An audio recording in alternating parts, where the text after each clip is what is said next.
Hey everyone, it's Mike with It's Pittsfield Tonight. I'm going to jump right into it. So this video is going to be about two different topics. One, the September 6th primaries, which for us here in Berkshire County will decide who our next Berkshire County Sheriff is going to be and who the next Berkshire County District Attorney is going to be. And the other topic I want to talk about is a situation at Richmond Pond.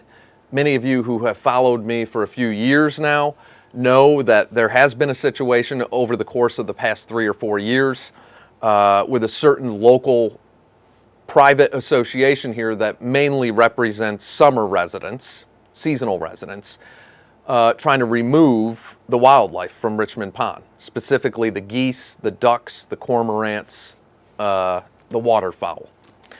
So first I want to touch, though, before I jump into that, I want to touch on these elections.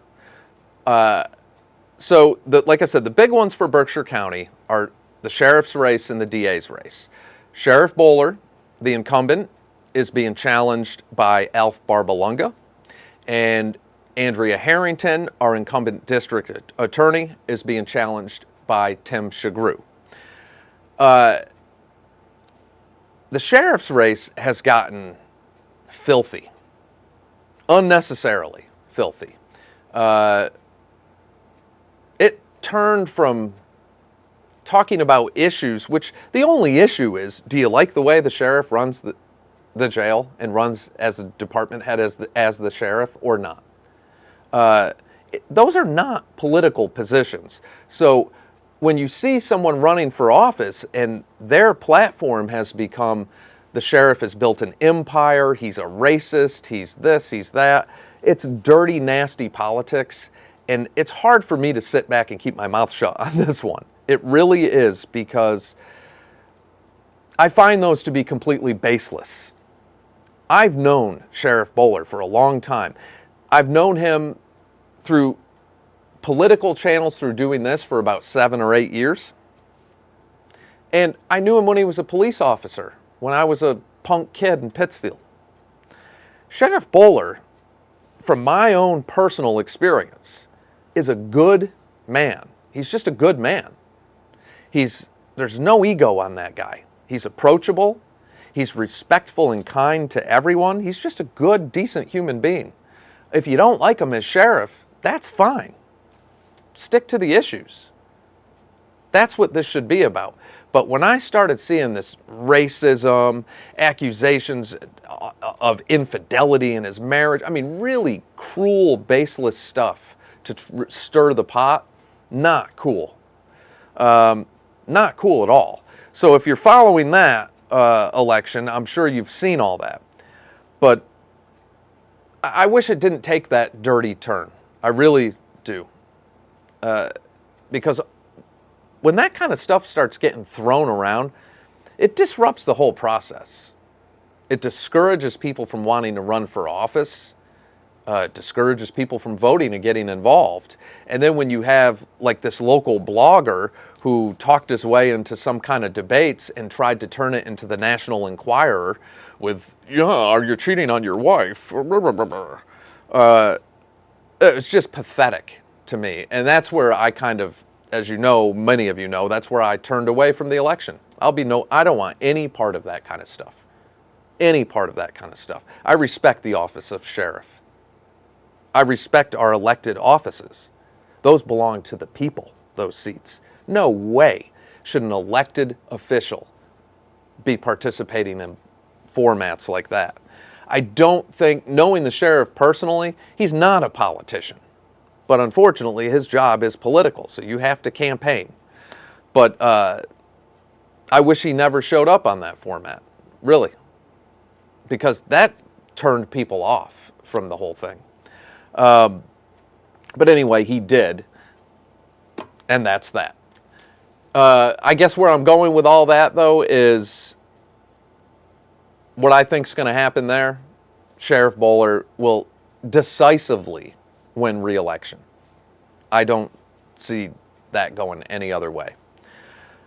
The district attorney's race. That one is nowhere near as nasty as the previous one. The previous one, which I was heavily involved in, I was one of the campaign managers for the former DA's write-in campaign. And that election was by far the dirtiest I have ever seen, ever. Because you had, you know, at the time, our Ward 1 city councilor, Helen Moon, our city council president, Peter Marchetti, our at-large councilor, Pete White. You had, I'm trying to remember how many councilors, the mayor's husband, they all fought, I mean, they worked as a group to get Andrea Harrington elected DA. Where they all are right now, I don't know. Even John Kroll, who was the city council vice president at the time, he fought as hard as he could to get Andrea Harrington elected DA. And I mean, they all worked as a team, and they came down on our former DA so hard. They put out accusations that the election was rigged, that his predecessor handed him the office, and it was just one of the nastiest things I had ever seen that involved the clique. And this go around, that clique is not behind our current district attorney. I don't know what happened. I don't know where they all are now. I guess they're probably more worried about trying to get themselves, they got their own elections next year. Maybe that's what it is. I don't know. You know, because everything in politics is just filthy anyways. Most people who run for any kind of political office is, you know, it takes a certain breed of people. But anyway, I'll just leave it at that. What I do think is going to happen, though, on that one is I think Tim Shagru will decisively win election, and he'll be the next district attorney for Berkshire County. That's what I see happening there. I mean, just the polling that I've done, to be honest with you, the last campaign, the writing was on the wall because District Attorney Harrington had such a large team of people behind her. She had, like I said, you know, a huge chunk of the city council, the mayor, the mayor's husband, and they went to work on ripping apart the former DA. And she won. It was she crushed it in that campaign. She had a huge support network. I don't see that this go around, and I don't see it as dirty as it was either. That was the dirtiest I'd ever seen. So, but the polling I've done, I'm going to say September 6th, we're going to have a new DA, Tim Shagru, and Sheriff Bowler will be reelected sheriff. That's how I see it. That's my opinion. So, all right, that's it on that. We'll talk about that as we get closer to September 6th, and obviously September 7th I'll be doing a video. And like I said, I have some other interviews I'm going to put out that I already recorded weeks ago, prior to that debate on that platform. When I did ask Attorney Shagru why he showed up on that platform, he told me that he was told that the DA would be there. And he said, what was I supposed to do? They told me she was going to be there. If I didn't show, then I was going to be called the no-show for a debate. So that's what happened there. So anyway, all right, that's it on that. Let's move on to the geese and the ducks and all the things at Richmond Pond. This I have to talk about. So I am so unbelievably angry and frustrated with what's happening. So a couple years ago, many of you know, this pond association, a private association here in Richmond, that they call themselves the PLO. And they actually do. They call themselves the primary landowners. That's how arrogant these people are. They have hired a company with herding dogs to harass and chase the wildlife. And at first, they came up with all sorts of lies, and they were lies. There was no credible evidence to back any of it, saying that it was an E. coli problem, that the birds were putting the community in danger, and all sorts of nonsense, which is not was never close to the truth. It was completely fabricated. The state of Massachusetts will tell you that Richmond Pond, over the past decade or more, has tested as one of the cleanest bodies of water in the county. There's zero problems, nor have there been. None. After a rain, you can take a test almost on any body of water that has waterfowl. And after a rain, what happens, if there's any droppings on a shoreline, the rain will wash it down towards the shore, and maybe for an hour or two, you can get a high bacterial level count in a water test on the shoreline. That I've seen happen. Other than that, no. And even that, it lasts for an hour or two, and it's concentrated. There's zero risk, zero. So this year I've noticed a massive decrease, which I said was going to happen, but I mean a massive decrease in our waterfowl. Almost all the mallards are gone. Almost all the wood ducks are gone. I have seen 4 this year. The black ducks, handful left. The Canada geese, maybe 35 of them left. Great blue heron population, down over 70%. Green heron population, down over 80%. Cormorants, none this year. Egrets, none this year. And I kept saying, you know, this pond association, they're trying to turn Richmond Pond into a swimming pool for the rich elite people that like to come here in the summer. They don't like the birds, they poop on their dock, they don't like turtles, snakes, they don't like white trash like me, like I've been referred to by some of these people. They don't like that.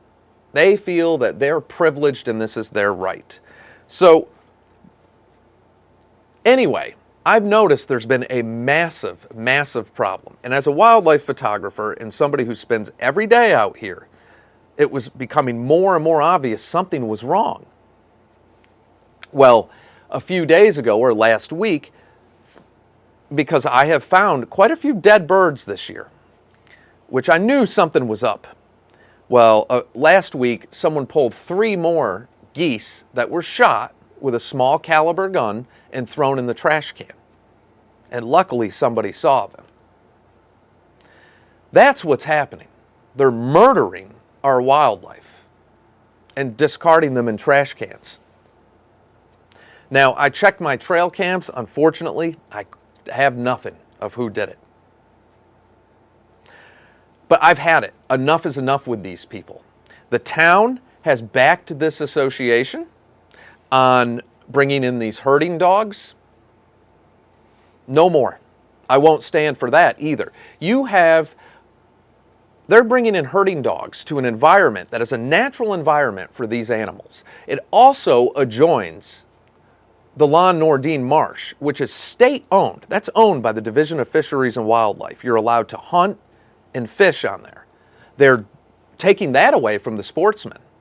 All the people who hold fishing licenses and sportsman licenses, they're taking that away from you because they hate those people almost as much as they hate the birds themselves.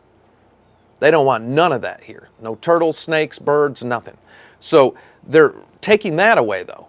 They're using herding dogs on a state-owned boat launch to chase these geese. And they don't wait till they're done with their molt. And when a bird molts, that means they lose their feathers until their new flight feathers come in. They can't fly. And with adults, that always coincides with the birth of the young. So the parents stay with the young till everyone can fly. And now this time of year, usually around the 2nd, 3rd week of July, everyone is up in the air and flying. It usually takes about that long in the season. Well, right now, there's almost nothing left. We have almost nothing left out here. They've decimated. But what the herding dogs do is by using them on these birds while they still have young chicks, and I filmed this over the past couple years, they chase them out into open water, and then the eagles and the ospreys come down and pick off the young and they eat them. And they knew this was happening. So, a lot of states, it's illegal. They don't allow dogs to be used until the birds can fly because it's cruel. And it is cruel what they're doing. And call it humane, that this is the best way to do it. Look, herding dogs have successfully been used in golf courses, airports, inner city parks that have, or apartment complexes, you know, that have maybe fire ponds that attract geese to them.